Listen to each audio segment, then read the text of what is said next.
দর্শক, আমরা এখন আছি রাজধানীর শাহবাগে। এখানে কিন্তু শাহবাগে অবস্থিত যে পিজি হসপিটাল, সেই হসপিটালে কিন্তু দুটি তলায় আসলে আগুন লাগার ঘটনা ঘটেছে।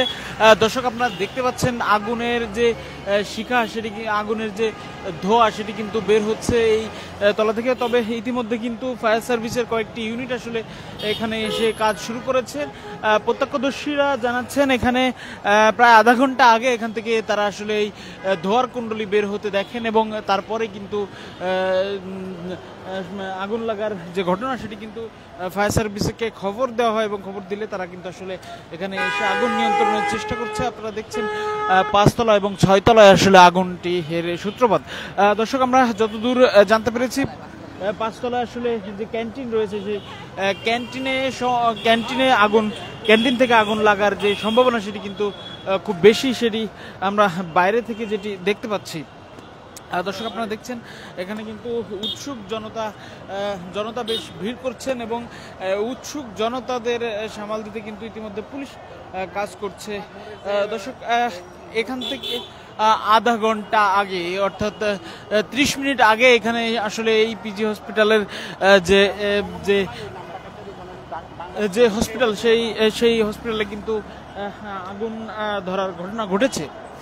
দর্শক, আপনারা জানেন এর আগে কিন্তু গতকাল রাতে কড়াইল বস্তিতে আসলে ভয়াবহ অগ্নিকাণ্ডের ঘটনা ঘটে এবং সেখানে কয়েকটি বাড়িঘর আসলে পুড়ে ছাই হয়ে যাওয়ার ঘটনা ঘটেছে। এরপরে কিন্তু আজ সকালে এই যে পিজি হসপিটাল, সেই পিজি হসপিটালে কিন্তু অগ্নিকাণ্ডের ঘটনা ঘটল। দর্শক, আপনাদের আমরা একটু দেখানোর চেষ্টা করি, আরো ভিতরে গিয়ে আসলে দেখানোর চেষ্টা করি। এখানে দেখছেন যে দোকানপাট ছিল, সেগুলো কিন্তু ইতিমধ্যে বন্ধ করে দেওয়া হয়েছে এবং ফায়ার সার্ভিসের কর্মীরা আসলে এসে আগুন নিয়ন্ত্রণের চেষ্টা করছে।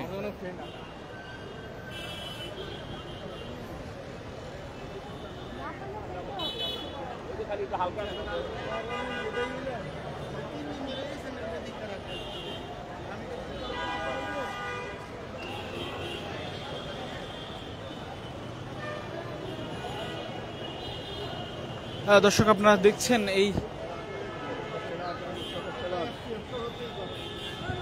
পিজি হসপিটালে অগ্নিকাণ্ডের ঘটনা। আমরা একটু দেখানোর চেষ্টা করছি আসলে ফায়ার সার্ভিসের কাজের তৎপরতা আসলে কতটুকু, সেটি যদিও এই মূল যে গেট, সেই গেট কিন্তু ইতিমধ্যে বন্ধ করে দেওয়া হয়েছে। আমরা দেখার চেষ্টা করছি ফায়ার সার্ভিসের কর্মীরা আসলে এখানে এসেছেন। একটু